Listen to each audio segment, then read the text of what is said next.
I was standing in my backyard when I noticed the survey stakes, and that's when I realized everything the Maplewood Glen HOA had built might be sitting on land I actually owned. My name is Harrison Ellsworth, and I had purchased the property at 4287 Ridgemont Drive in Scottsdale, Arizona about 8 months ago. It was a decent-sized lot, maybe an acre and a half, with a ranch-style house that needed some work but had good bones. The price had been reasonable, which should have been my first warning sign. When I bought the place, the HOA president, a woman named Patricia Hendricks, had immediately introduced herself by leaving a note on my door about my grass being 2 inches too tall. That was day one. The Maplewood Glen HOA was notorious in the neighborhood, but I figured I could handle it. I had dealt with difficult people before in my work as a construction project manager. Patricia was in her late 40s, had that distinctive haircut where she definitely asked to speak to the manager regularly, and wore velour tracksuits like they were business attire. She lived 3 houses down and seemed to spend every waking moment patrolling the neighborhood for violations. But this survey stake situation was different. I'd hired a surveyor named Mike Chen because I wanted to build a workshop in my backyard, and I needed to make sure I was within setback requirements. Mike was thorough, spending 2 full days measuring, checking county records, and placing bright orange stakes at my property corners. "Harrison, you need to see this," Mike called out to me from the far back corner of my lot. It was a Saturday morning in March, the Arizona sun already getting warm, even though it was only 9 in the morning. I walked over, coffee mug in hand. "What's up?" Mike pointed toward the HOA Clubhouse, a sprawling 5,000-square-foot building with a pool, tennis courts, and meeting rooms. "According to the deed description and the county records, your property line extends about 40 feet past where the HOA fence is. That clubhouse? At least a third of it is on your land." I nearly dropped my coffee. "That's impossible. The clubhouse has been here for at least 15 years. I triple-checked," Mike said, pulling out his tablet. "Look, here's your deed description. It clearly states your western boundary extends to the old cottonwood tree line. The HOA fence is 40 feet short of that, and here," he swiped to another document, "is the original plat map from 1967 when this land was first subdivided. Your parcel is lot 23, and it clearly shows the boundaries extending well past where that clubhouse sits." I stared at the clubhouse, my mind racing. How is this even possible? My guess?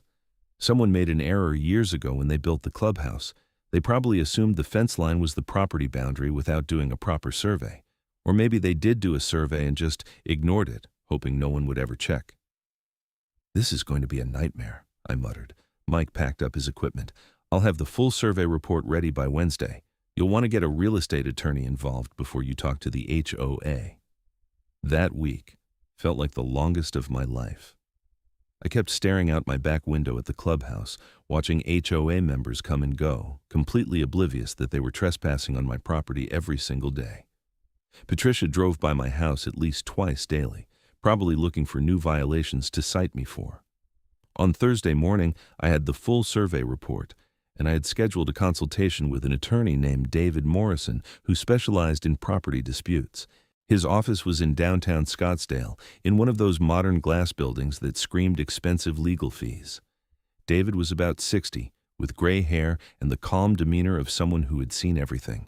He spent 30 minutes reviewing my survey report and deed. "This is pretty clear-cut," he finally said. "Your deed predates the clubhouse construction by about 40 years.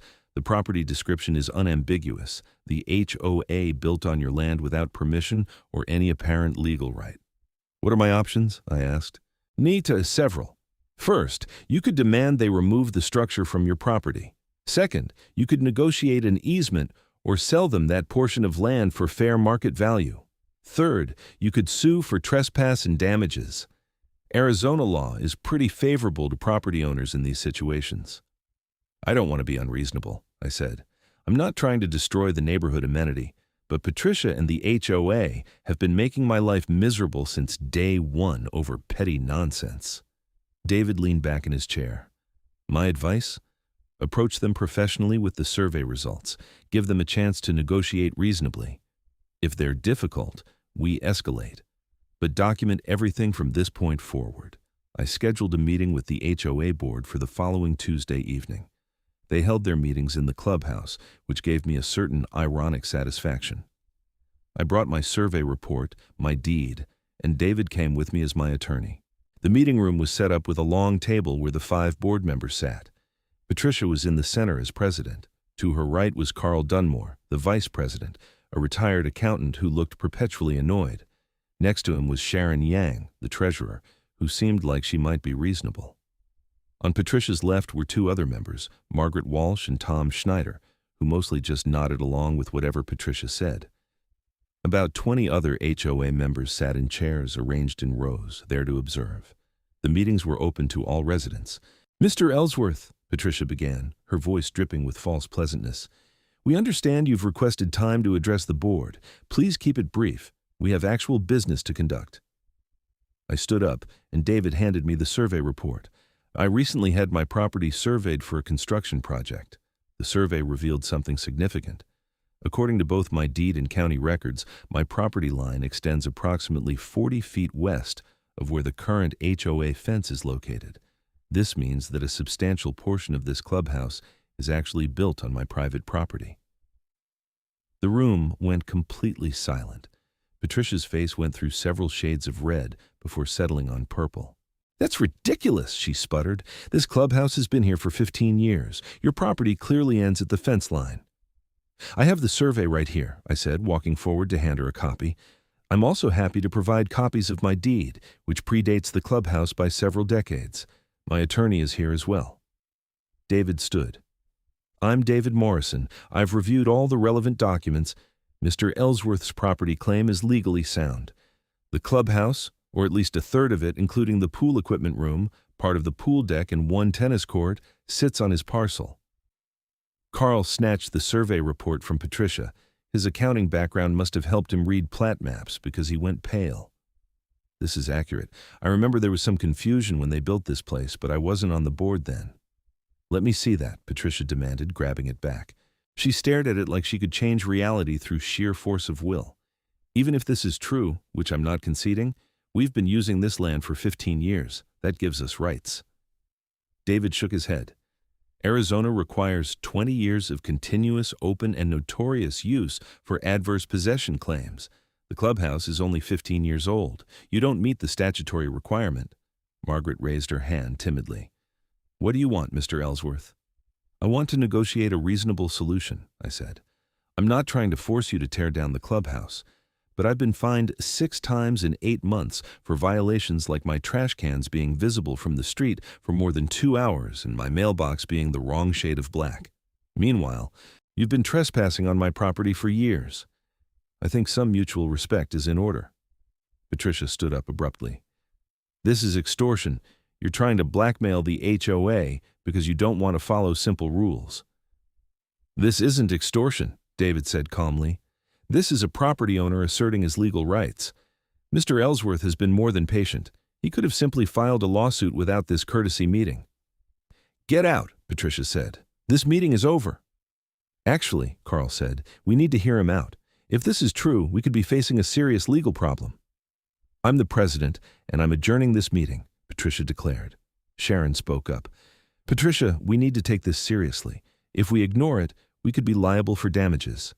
"Fine," Patricia snapped. "We'll get our own survey. If this is true, we'll deal with it then. But I'm not negotiating with someone trying to extort this community." We left the meeting with tensions high. Over the next week, I noticed increased hostility from Patricia. She personally inspected my property daily, leaving violation notices for increasingly absurd things. My garden gnome was not in keeping with neighborhood aesthetics. My doormat was improperly placed. She even tried to fine me because my car was parked in my own driveway facing the wrong direction. 2 weeks later, David called me.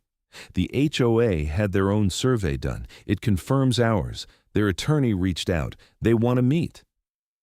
The second meeting was smaller, just the board members, their attorney, David, and me.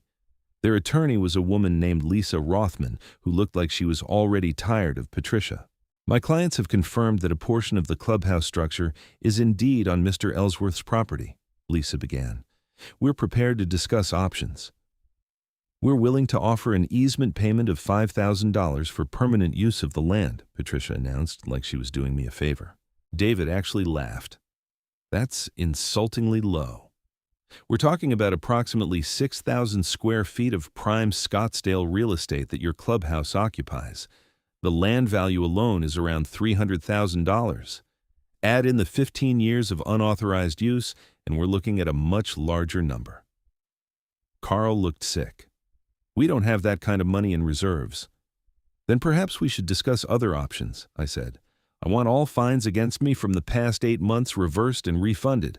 I want a written apology from the board, and I want Patricia to resign as president. Patricia exploded. Absolutely not. You can't force me to resign. Then we'll file a lawsuit for trespass and seek damages, plus legal fees, David said.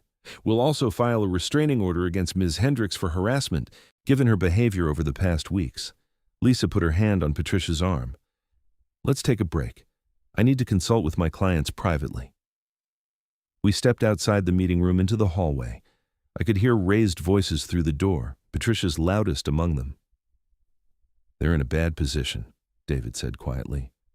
The HOA's insurance might cover some of this, but probably not all. And if we push hard enough, Patricia will become a liability they can't afford.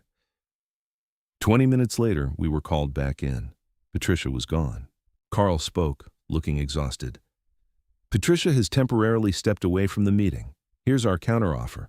We'll reverse all fines against you and issue a refund check tomorrow. We'll provide a written apology from the board. Patricia will be asked to resign, though we can't force her technically. And we'll pay $150,000 for a permanent easement for the land the clubhouse occupies, to be paid over 3 years from HOA reserves and a special assessment if necessary. I looked at David. He nodded slightly. I want one more thing, I said. No HOA violations against me for any reason unless I'm genuinely violating a serious rule, and even then, I get a warning first. I want it in writing. Sharon nodded. Done. We'll draft an agreement stating that you'll receive a courtesy notice for any alleged violation before any fine is issued, with a reasonable cure period. Then we have a deal, I said. Over the next few days, everything was formalized.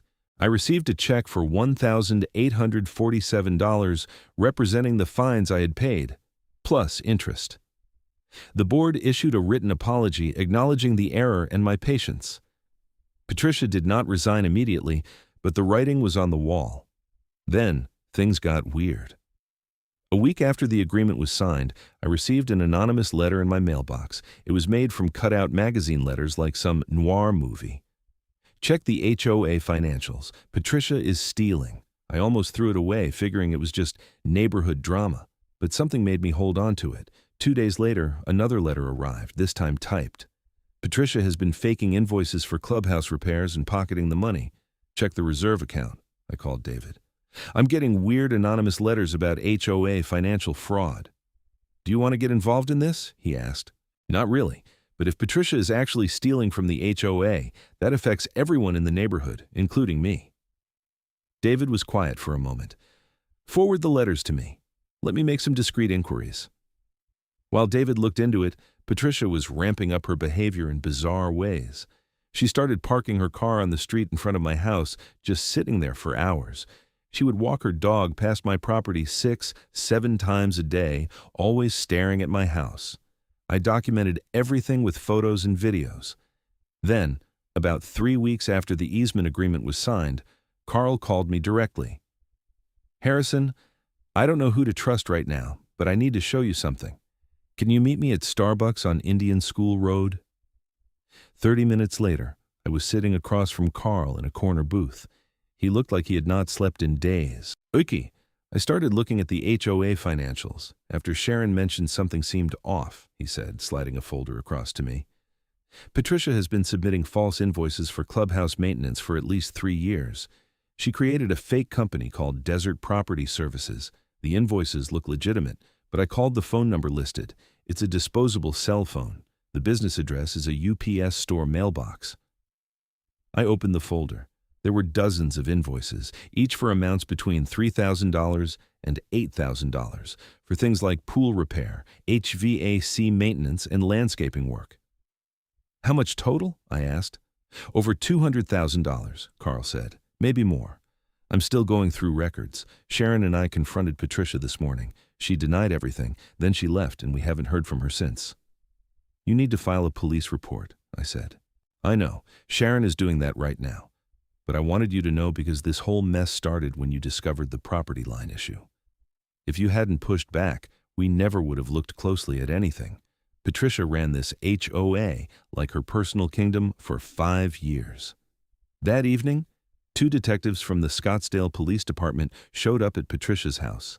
I watched from my window as she was led out in handcuffs, screaming about how this was my fault, how I had destroyed the neighborhood, how everyone was against her.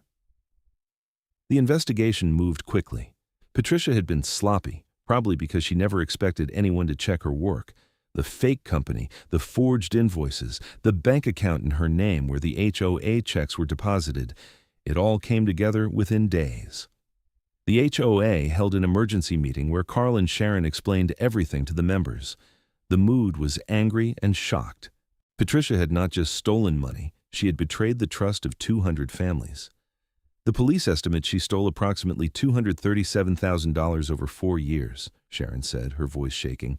Our insurance will cover some of it, but will likely need a special assessment to replenish reserves. Someone in the crowd shouted, "What about Ellsworth's easement payment? Can we cancel that?" Carl shook his head. That's a legally binding agreement, and frankly, Harrison Ellsworth is the reason we discovered the theft at all. If he hadn't pushed back on Patricia's harassment, we would never have looked at the books. The district attorney's office moved forward with charges. Patricia was charged with theft, fraud, and forgery. Her attorney tried to negotiate a plea deal, but the amount of money involved made it a serious felony. Meanwhile, the HOA had to deal with the practical realities. They elected a new president, a retired teacher named Robert Kim, who seemed genuinely interested in running the HOA properly. They hired a professional management company to handle finances and violations, and they instituted new oversight procedures to prevent future fraud. I attended the trial when it finally happened in July. The courtroom was packed with HOA members, some there to support Patricia, but most there to see justice done. The evidence was overwhelming. Bank records, forged invoices, testimony from real contractors who had never worked for the HOA, despite invoices in their names.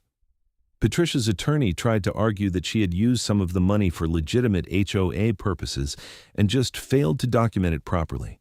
But the prosecution showed that most of the money went to personal expenses, including a new car, vacations, and renovations to her own house. The jury deliberated for less than 3 hours. Guilty on all counts. At sentencing in September, the judge was not sympathetic. Ms. Hendricks, you held a position of trust in your community. You were responsible for managing your neighbors' money they paid in good faith to maintain their shared amenities. Instead, you treated the HOA as your personal bank account. You stole nearly $250,000 over 4 years. This wasn't a momentary lapse in judgment. This was systematic, deliberate theft. Patricia received 6 years in prison and was ordered to pay full restitution. As I left the courthouse, Sharon caught up with me. "Harrison, I just want to thank you. If you hadn't stood up to Patricia, this would have kept going for years." "I was just protecting my property," I said. "You did more than that. You showed us that we were letting one person have too much power. The new board is different, better. We're actually serving the community now instead of just enforcing petty rules." Over the following months, the HOA changed dramatically.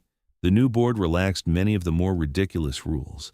They implemented a warning system for violations, treating residents like adults who might make honest mistakes. They hired an independent auditor to review finances quarterly. The special assessment to cover the theft was painful, each homeowner paying an extra $400, but the insurance covered most of it. And in an ironic twist, the clubhouse that had started the whole mess became more popular than ever. Without Patricia's intimidating presence, people actually enjoyed using it. As for me, I built my workshop. The HOA approved the plans without any hassle. I even became friendly with several board members, including Carl, who turned out to be a pretty decent guy once he was not under Patricia's thumb. One Saturday in November, almost 9 months after I first discovered the survey stakes, I was in my workshop building a bookshelf when Robert Kim knocked on the door. Harrison, do you have a minute? I set down my saw. Sure, what's up? The board wants to do something for you. We know you were within your rights to demand much more than you did regarding the easement. You could have forced us to tear down the clubhouse or pay market value for the land. Instead, you negotiated reasonably, and your actions led to discovering Patricia's theft. We want to offer you a lifetime exemption from HOA dues. I shook my head. I appreciate it, but that's not necessary. I use the clubhouse amenities like everyone else. I should pay my fair share. Then how about this, Robert said. We renamed the tennis court that sits on your easement property after you. The Ellsworth Court. A reminder that standing up for what's right matters. That's embarrassing, I said, but I was smiling. Too late, the board already voted, 4-1. Margaret voted no because she thought we should name it the Harrison Ellsworth Justice Court, but we thought that was too on the nose. The tennis court dedication happened in December, a small ceremony with plaques and a brief speech about property rights and community accountability. It was corny, but also kind of touching. Patricia's house eventually went up for sale, the proceeds going toward her restitution payments. A young family bought it, a couple with 2 kids who seemed nice. They introduced themselves to me, and the wife mentioned they had heard about the HOA drama, but were impressed by how the community had responded. It takes courage to stand up to corruption, she said, especially when it's just about property lines and petty fines. You could have just paid the fines and moved on. I'm stubborn, I said, and I hate bullies. As winter set in, Arizona style, meaning it got down to the 60s at night, I found myself reflecting on the whole bizarre situation. I'd bought a house expecting a quiet life, maybe some garden disputes with the HOA at worst. Instead, I'd uncovered property fraud, exposed embezzlement, and somehow became a minor neighborhood hero. The survey stakes that Mike had planted back in March were still there, marking the boundaries of my property. The bright orange plastic had faded in the sun, but they stood as a reminder that sometimes the truth is buried right under our feet, waiting for someone to measure carefully and pay attention. David called me in late December. I have some good news. Patricia's attorney contacted me. She's agreed to pay your legal fees as part of her restitution. You're getting a check for $8,500. I wasn't expecting that, I said. The judge ordered her to prioritize paying back people who incurred costs because of her actions. Since her harassment of you led to the legal dispute that exposed her theft, you qualify. I used some of that money to install a new fence along my back property line, right where the survey showed the boundary. It was a nice fence, cedar with decorative posts. The HOA approved it without comment. On New Year's Eve, the HOA threw a party at the clubhouse. I almost didn't go, but Carl convinced me. It was actually fun, a far cry from the tension-filled mandatory meetings under Patricia's rule. People were relaxed, friendly, actually enjoying their community amenity. At midnight, as we counted down and cheered, I looked around at my neighbors. These were good people who had been manipulated and stolen from by someone they trusted. But they had recovered, adapted, and built something better. Robert raised his glass. To new beginnings, honest accounting, and always double-checking your property lines. Everyone laughed and drank.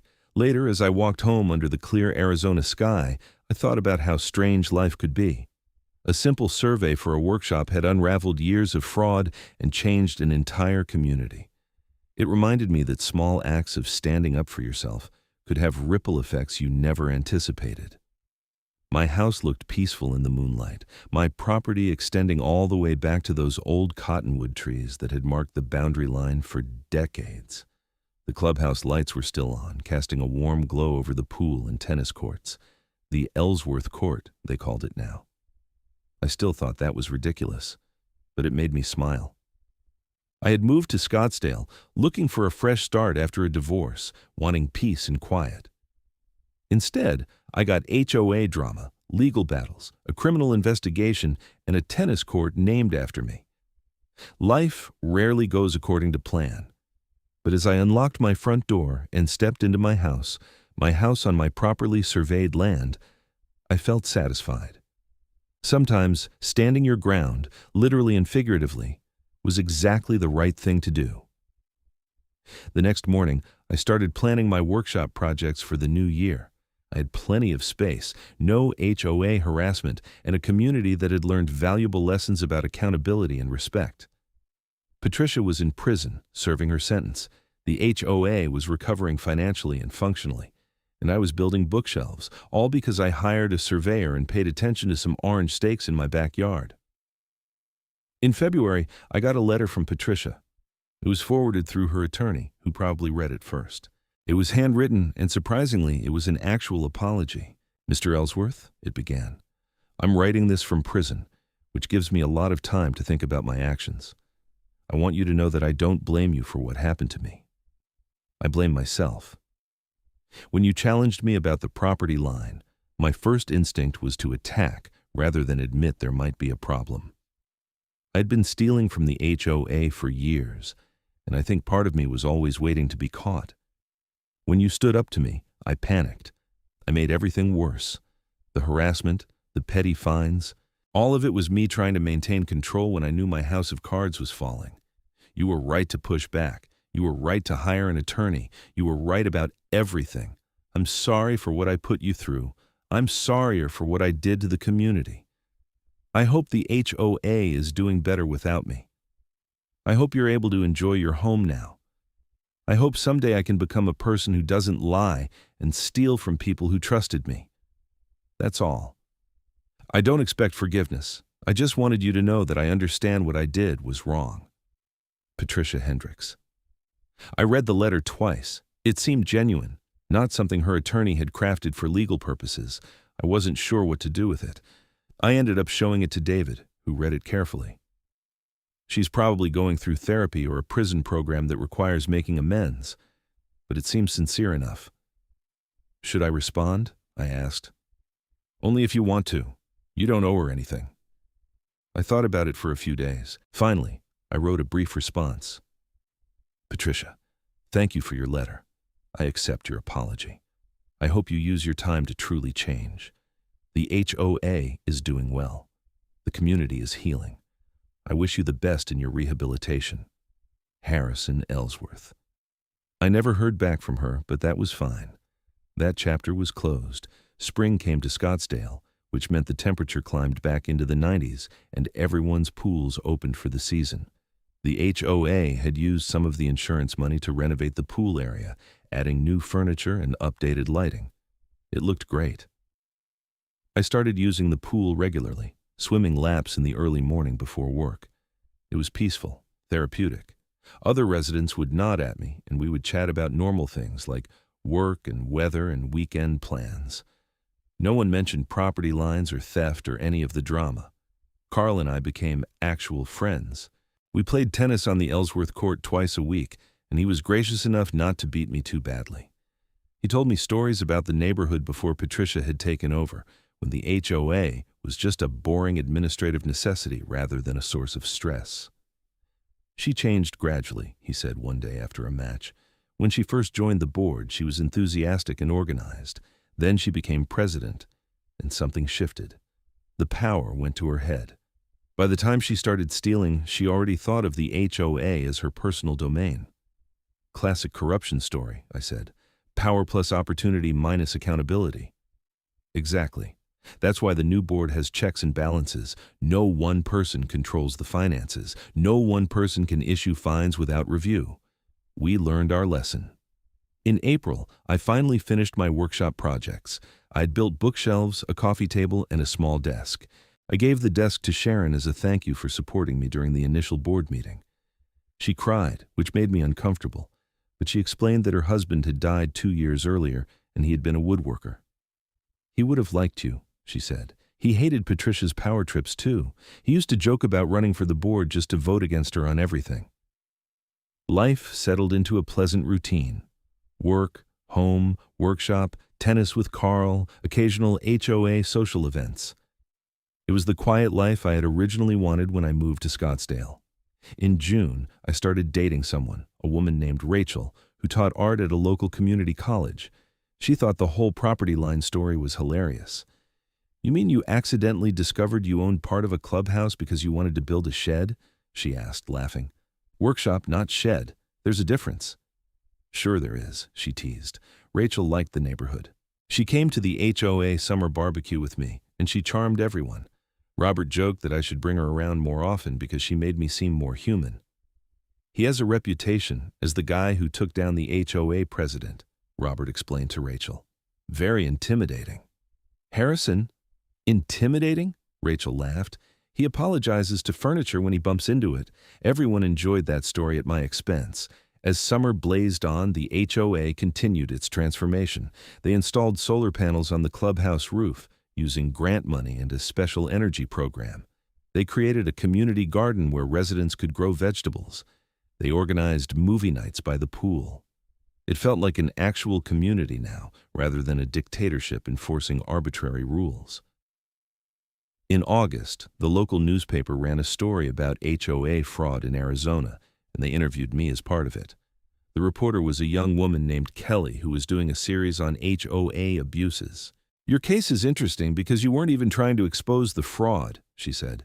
You were just asserting your property rights, and that led to everything else unraveling. I was just tired of being harassed, I told her. The fraud was a surprise to everyone. The article ran with the headline, Property Line Dispute Leads to Discovery of HOA Embezzlement. It was fair and accurate, which I appreciated. A few other HOAs contacted me afterward, asking for advice on implementing better financial controls. I became an accidental HOA reform advocate, which was weird but also kind of satisfying. In September, exactly 1 year after Patricia's sentencing, the HOA held an anniversary event, not to celebrate her conviction, but to mark the changes they had made. They presented the year's financial statements, completely transparent and audited. They showed the new rules and procedures. They talked about lessons learned. We failed as a community, Robert said to the gathered crowd. We let one person have too much power. We didn't ask questions. We didn't demand accountability. That changes permanently. This HOA belongs to all of us, and we all have a responsibility to stay involved and informed. People applauded. It was genuine, not the awkward forced clapping from the old mandatory meetings. After the event, Margaret approached me. She was the board member who had been mostly silent during the original confrontation. I need to apologize to you, she said. When you first brought up the property line issue, I thought you were just being difficult. Patricia had convinced us all that residents who complained were troublemakers. I didn't speak up for you when I should have. I'm sorry. It's okay, I said. She manipulated everyone. But I'm on the board. I had a responsibility to be objective. I let you down, and I let the community down. You're still on the board now, right? You're part of fixing it. That matters more than past mistakes. She smiled, relieved. Thank you. That's generous. As fall arrived, bringing cooler temperatures and beautiful desert sunsets, I reflected on everything that had happened. It had been 18 months since I moved to Scottsdale, and what a strange 18 months it had been. I had bought a house, discovered a property line error, fought with an HOA president, exposed massive fraud, testified at a criminal trial, got a tennis court named after me, and accidentally became a local advocate for HOA reform. If you had told me any of this would happen when I signed the closing papers, I would have laughed and bought a different house. But I was glad I had not. This was my home now. This was my community. These were my neighbors and friends. The property line issue that had started everything was now just a footnote. The easement agreement was settled, the clubhouse was operating better than ever, and everyone had moved on. Well, almost everyone. I still got the occasional comment from someone new to the neighborhood who heard about the guy who discovered the clubhouse was on his property. It was becoming neighborhood legend, with details getting exaggerated over time. I heard you sued the HOA for $5 million, one new resident said to me at the gym. It was much less dramatic than that, I assured him. I heard you caught the president embezzling and did a citizen's arrest. Also, no, the police handled all that. I heard they named a building after you. Just a tennis court, and I tried to talk them out of it. The legend would probably keep growing over time. Eventually, I would be the guy who discovered an entire golf course on my property or something equally absurd. But the truth was simpler and somehow more meaningful. I had stood up for myself when it would have been easier to just pay the fines and stay quiet. I had trusted professionals like Mike the surveyor and David the attorney. I had been willing to negotiate rather than being vindictive. and I had accidentally helped a community discover that they deserved better leadership. In November, I proposed to Rachel. She said yes, which made me happier than I expected. We started planning a small wedding for the following spring. "Can we have the reception at the HOA Clubhouse?" she asked, teasing. "Absolutely not," I said. "I've had enough HOA drama for one lifetime." "What about on the Ellsworth court?" "Very on brand." "You're hilarious." We ended up booking a venue in downtown Scottsdale, a restored historic building with character and charm. The HOA was invited, of course, but as guests, not as the focal point. December brought the holidays and a sense of completion. The HOA was stable and well run. Patricia was serving her sentence. My house was truly mine, with clear boundaries and no disputes. My business was doing well. My relationship was strong. Carl and Sharon came over for dinner one evening, bringing wine and stories. "Remember when Patricia used to measure everyone's grass with a ruler?" Sharon said, laughing. "She would get on her hands and knees with an actual ruler." "She once fined someone because their Christmas lights were up on December 27th, Carl added. "Said they violated the rule about removing decorations within 48 hours of the holiday." "Christmas was on the 25th, Sharon explained. "So by her math, December 27th was more than 48 hours. She didn't understand that 48 hours means 2 days, not 2 calendar dates, Carl said. We all laughed at the absurdity of it all. "Do you ever regret moving here?" Rachel asked me. I thought about it. "No, this ended up being exactly where I needed to be, though I could have done without the legal drama." "But you wouldn't have learned you owned part of a clubhouse," Carl pointed out. "That's a great story." "It's an absurd story." "The best ones are," Sharon said. As the evening wound down and our guests left, Rachel and I stood in the backyard looking at the property line fence I had installed. Beyond it, the clubhouse glowed with holiday lights. "It's pretty," Rachel said. "It's on my property," I joked. "Part of it, the part with the tennis court, the Ellsworth court. You're never going to live that down, are you?" "Probably not." She kissed me, and we went inside, leaving the desert night to its quiet beauty. The story of how I discovered the HOA Clubhouse sat on my parcel had become part of neighborhood lore, a cautionary tale about the importance of property surveys, the dangers of unchecked authority, and the value of standing up for yourself even when it's uncomfortable. But for me, it was simpler than that. It was about buying a house, hiring a surveyor, finding some stakes in my yard, and following the truth wherever it led. Sometimes that's all you can do. Pay attention, ask questions, and trust that the truth matters. And maybe, if you're lucky, you get a tennis court named after you. I could live with that. The wedding in April was perfect. Small, intimate, with friends and family and a few neighbors who had become friends. Robert gave a toast that somehow tied together love, property rights, and HOA governance reform, which should have been awkward but was actually touching. Harrison showed us that caring about the small things, like where your property line actually is, can lead to discovering big things like systematic fraud, Robert said, raising his glass. May he and Rachel always care about both the small details and the big picture. To the happy couple. Everyone drank and cheered. Life after the wedding settled into a new normal. Rachel moved into the house, bringing her art supplies and energy. We converted one of the spare bedrooms into a studio for her. The other spare bedroom became a combined office space. The workshop in the backyard became our joint project space. She worked on sculptures while I built furniture. We were happy. The HOA continued to run smoothly under Robert's leadership. They even won an award from some homeowner association trade group for excellence in governance reform. Carl joked that they should thank me in their acceptance speech, but I was glad they didn't. In July, 2 years after the original survey that started everything, Mike Chen called me.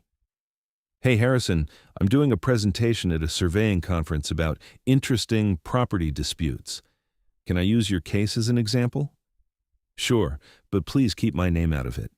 I'll call you John Doe or something, but it's such a good example of why property surveys matter. Mind if I use the photos and plat maps?" "Go ahead. If it helps other surveyors catch these issues, that's a good thing." The surveying community apparently loved the story. Mike sent me a copy of his presentation slides, and it was surprisingly thorough, including historical research on how the original error probably occurred.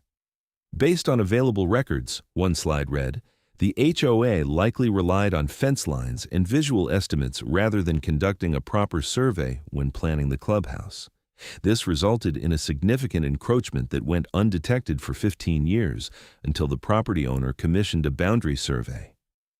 Another slide showed a photo of the survey stakes with the caption, "Never assume existing fences mark true property boundaries." It became a teaching case, which felt surreal. Somewhere, surveying students were learning about my backyard. Life continued. Rachel and I talked about kids eventually. The HOA threw parties and maintained amenities. Patricia continued serving her sentence with a release date somewhere around 2031 if she earned good behavior credits. On the third anniversary of discovering the survey stakes, I was in the backyard working on a project when Rachel came out with 2 beers. "Cheers to the day that changed everything," she said. We clinked bottles and sat on the deck looking at the fence line. "Do you think Patricia ever realized she could have avoided all of this?" Rachel asked. "How do you mean?" "If she had just been reasonable with you from the start, if she hadn't harassed you over petty violations, you probably would have just signed a simple easement agreement and moved on." "You're right," I said. "If she had approached me professionally when I first moved in, explained the property line situation calmly, and offered a fair easement, I probably would have agreed without hiring an attorney." Her own behavior created the enemy she feared. Classic self-fulfilling prophecy. We sipped our beers in comfortable silence. "I'm glad you're stubborn," Rachel finally said. Thanks, I think." "No, really. A lot of people would have just paid the fines and accepted the harassment. You stood up for yourself, and that matters. I just wanted to build a workshop." "And you did, and you exposed fraud. And you reformed an HOA, and you got a tennis court named after you." "When you put it that way, it sounds almost impressive." She laughed. "It is impressive. You should own it." Maybe she was right. Maybe I should own the whole strange story, stakes in the yard and all. The sun set over the desert, painting the sky in shades of orange and purple. The clubhouse lights came on automatically, illuminating the pool and tennis courts. The Ellsworth court had new nets, I noticed. The HOA was keeping everything maintained properly now. My property, my home, my community, my life. All because I hired a surveyor and paid attention to some orange stakes in my backyard. Sometimes the small decisions lead to the biggest changes. And sometimes standing your ground, literally and figuratively, is exactly what the world needs. I finished my beer, kissed my wife, and went back to building furniture in my properly surveyed workshop on my clearly delineated property. Life was good. The stakes were still there, faded but standing, marking the truth that had been buried for 15 years until someone finally measured carefully and paid attention. That was enough. That was everything.